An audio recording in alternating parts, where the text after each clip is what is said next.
Hi, welcome back to the Discipler Group. When I was younger, I used to play a lot of sports. One of the things with sports is that there were always boundaries, physical boundaries. If you went this far, you went out of bounds. You could only play within a certain set of boundaries. Also, there were other kinds of boundaries, like rules and regulations that we had to play by. One of the things that I've noticed in life is that there are often clear boundaries in life that help us to navigate roads, that help us to move through school, that help us to move on to ordination. All of these boundaries are really very helpful to us because it provides direction and it helps people to work together. In ministry, we need boundaries. And so over these next 3 discipler groups, we're going to be talking about healthy boundaries. Recently, all of our guide staff went through the Sacred Trust workshops. We wanted to learn together about good and healthy boundaries so that we could continue to maintain healthy boundaries for ourselves and continue to work with pastors and laity on healthy boundaries. As you engage in these conversations, we want you to continue to explore what are the healthy boundaries that we need to set as disciples of Jesus Christ that help us to lead the church. Today, we're blessed to have with us Reverend Kathleen Cole. She is from the Counseling Centers of Greater Washington, D.C., and she's also a clergy member of the Baltimore-Washington Conference. We're grateful that she's come to join us. We're also grateful that you're joining us as well. Have a great day, and God bless.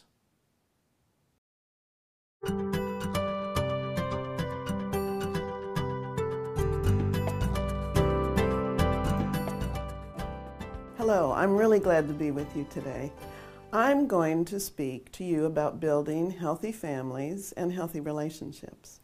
I'm going to begin, however, by talking about how we can better take care of ourselves. We can't really talk about others if we don't have our own act together. To build healthy relationships in our lives, we must first build a healthy relationship with ourselves.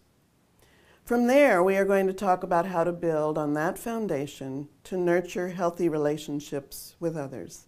So let's start with self-care. As ministers of the gospel, we are called to live the great commandment, "You shall love the Lord your God and your neighbor as yourself." Unfortunately, I think we forget too quickly that we cannot love and serve our neighbor if we have not also loved ourselves. We tend not to realize that the second part of this great commandment is really the foundation for doing care for others. Now we may ask, does this loving of ourselves take us away from the other-directed ministry to which we claim to have been called? Or does this have something to do with God's commandment to take Sabbath and rest for the journey, to take the time and space to truly receive and experience God's profound love for us? In simpler terms, is this about legitimate self-care, where we balance a concern for others with a concern for our own well-being? Jesus knew something about the balance between love of self and love of neighbor. He knew that emotional, physical, and psychological health is necessary to a life of faith and service in God's kingdom, that it becomes impossible over the long haul to live a life of service if we have not sufficiently cared for ourselves. Wayne Muller, an ordained minister and therapist, says in the subtitle of his book, Sabbath, that self-care is about finding rest, renewal, and delight in our busy lives. He goes on to write, let me read for you. In the relentless busyness of modern life, we have lost the rhythm between work and rest. Our culture invariably supposes that action and accomplishment are better than rest, that doing something, anything, is better than doing nothing. Because of our desire to succeed, to meet these ever-growing expectations, we do not rest. Because we do not rest, we lose our way. We miss the compass points that would show us where to go. We bypass the nourishment that would give us succor. we miss the quiet that would give us wisdom. And for want of rest, our lives are in danger. What should this time for rest, this time for nurture include? It should include time for restful sleep and quiet pursuits. There should be time for communing with God. Renewal should ideally include time to enjoy and engage with the natural world. And we benefit greatly when there's time for recreation and play, and time for participation in creative activities that engage our mind, soul, and body in ways that are alternatives to the activities and rhythms of our work. Time for self-care is time that is apart from our work and normal daily routine. It is not time to combine work with rest. It's not time to multitask, but time when we are away from the normal chores and obligations that must be accomplished. It is time for taking on a new perspective and a new rhythm when we can open new eyes on what it means to live as a child of God. It's important to educate our congregations about the need for Sabbath and self-care. Most of us have had the experience of being expected to be available at all times for our parishioners. But we can't be available continuously without rest and renewal if we are to be effective servants. We need to help our congregations to understand Jesus' call to balance caring for self and caring for others. We can help our congregations understand what we need to truly be available to meet their needs. Now, when we begin to do this kind of caring for ourselves, we are not only better able to serve in ministry, we are also in a much better position to build and maintain healthy relationships with our families. Mary Pfeiffer addresses the family and its health in her book, The Shelter of Each Other, Rebuilding Our Families. She writes that families are not so traditional anymore, but come in all shapes and sizes. She says, "When I speak of families, I usually mean biological families. There is a power in blood ties that cannot be denied. But in our fragmented, chaotic culture, many people don't have biological families nearby. For many people, friends become family. Family is a collection of people who pool resources and help each other over the long haul. Families love one another, even when that requires sacrifice. Family means that if you disagree, you still stay together. Families are the people for whom it matters if you have a cold, or if you're feuding with your mate, or if you're training a new puppy. They are the people who will come to visit you in the hospital, will talk to you when you call with a dark night of the soul, and will loan you money to pay the rent if you lose your job. Whether or not they are biologically related to each other, the people who do these things are family. If you are very lucky, family is the group you were born into. We are not all that lucky, but we can all make family where we are and with whom we are. So let's look at what are the healthy ingredients to building healthy family relationships, whether they are biological or alternative families. I'm going to lift up what I believe are 4 of the most important ways to work toward healthy family relationships.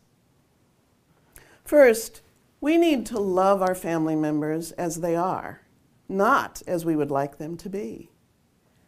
We are called to respect them for who they are as unique persons, much as we would want others to see and respect us for our unique qualities. This, of course, requires us to understand who our loved ones are, how they express themselves, and what their needs are, what their interests are, how they express their love for us in ways that are unique to them.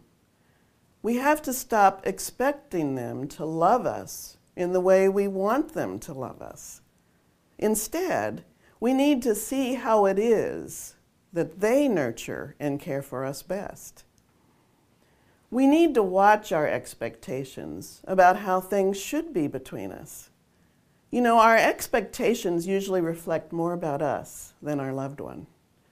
And if these expectations are unspoken, they can really get in the way of a loving, healthy relationship. We need to ask ourselves, what was I expecting? And how has my expectation hurt me and my ability to connect with my loved one? How has my expectation stopped me from seeing who this loved one really is? We often fall into the trap of trying to fix our loved ones. If we can just change them, things will go better between us, we believe. But we can't fix or change anyone else. In fact, this notion conflicts with our belief that God has created every one of us as unique individuals and loves us as we are. The only people we can change are ourselves. And that should be attempted only after we have developed some healthy self-awareness and after careful prayer. We can talk with our loved ones about our expectations with one another, and then negotiate about what we can each give to the other and what we feel we cannot give. Through open and honest communication with each other, we have a better chance of coming to a compromise where we both feel that we have gotten some of our needs met. Second, for healthy relationships to take root, we must take time for those we love. We all know that healthy relationships take time, attention, and nurture. Families need to intentionally plan for time together. We invest in each other when we take time to play games together or when we perform a communal task together, such as raking leaves or working in the yard. We make a choice to protect our time together when we sit down on a regular basis and have a meal together and talk about our day and listen to each other. We protect our time and health when we celebrate together, when we participate in observing rites of passage in the lives of our family members. We do this in countless small ways with absent family members, when we phone our loved ones on a regular basis, or send emails, or when we plan reunions. We nurture and invest in our children when we establish bedtime rituals. For example, reading a book, or telling a story, or singing a favorite song each night before a child falls asleep. We do this when we play with our children, or pursue a common interest together. When we choose to engage in these kinds of connecting experiences, we are giving each other the gift of presence. And this reminds us who we are and to whom we belong. We are comforted in the midst of what is often a rough and tumble world of busyness and unpredictability. These intentional practices to connect and invest in each other sanctify time for us. Time together and the rituals that connect us involve us in each other's lives and provide opportunity to know one another better. We need time to listen to each other, to find out what we are doing at school or work, to learn about what we are struggling with, or about the joys we are each experiencing. When we have time to genuinely engage with our family members, there is greater likelihood that we will feel understood and supported, and we will get an increased confidence in our ability to relate to others outside our families and to deal with the ups and downs of life. Third, we need to express our needs. We need to say intentionally what we need and want. Too often, we expect others to just know what is going on for us. We don't want to have to say what our needs are because we somehow believe that if we have to tell them, it means they don't love us. But if everyone is unwilling to put their wishes out there for consideration, we end up making assumptions about each other, and that can lead to disappointment and resentment. Alternatively, if we each take responsibility for communicating our needs and wants, we are in a better position to engage in the art of compromise and to best meet the variety of needs and wants we bring to each other. When we each take responsibility for naming what we need and want, we keep better boundaries with each other, and in the end, we are better able to support one another. It's important to teach our children also to express their wants and needs. Obviously, parents must be in charge in most decisions when children are very young, but as they grow, it is important to teach them that it's okay to express their needs, and then to teach them how to express their needs and wishes appropriately. We can teach them to listen to others' needs and wishes, and to work out a balance between concern for others' needs and their own. There's that balance again. This, of course, takes us back to spending time with our children. We have to let them know we want to listen to what they have to say, and that we are willing to guide them in how to express what is important to them. Fourth, and finally, we need to plan for change. We actually need to expect change. We all grow and change through the life cycle. Life experiences give us new perspectives and lead us in new directions. Good and bad things happen to us in our family lives, and we are changed by these events. All of this impacts our relationships, sometimes in negative ways, sometimes in positive ways. As parents, we experience our children changing constantly. We have to be ready to parent them as they change and as they grow into the persons God created them to be. This is the tough part of being parents, and it can really be frustrating for us. But again, Mary Pfeiffer reminds us that healthy families take the long view of life, and they embrace optimism and hope. Such families are realistic, and they attempt to deal with their problems and manage their pain. They don't ignore it. They will try to change or fix what can be changed, and they accept what they cannot change. And they tend to believe that what happens in life is what makes them who they are as unique children of God and as a family. And so they accept that change is inevitable, and they work with it rather than resisting it. We have covered self-care and its importance as a first step in building healthy families. We have talked about 4 important ways to increase the health of families and other relationships. First, loving people as they are rather than as we want them to be. Second, providing time, presence, and nurture for our loved ones.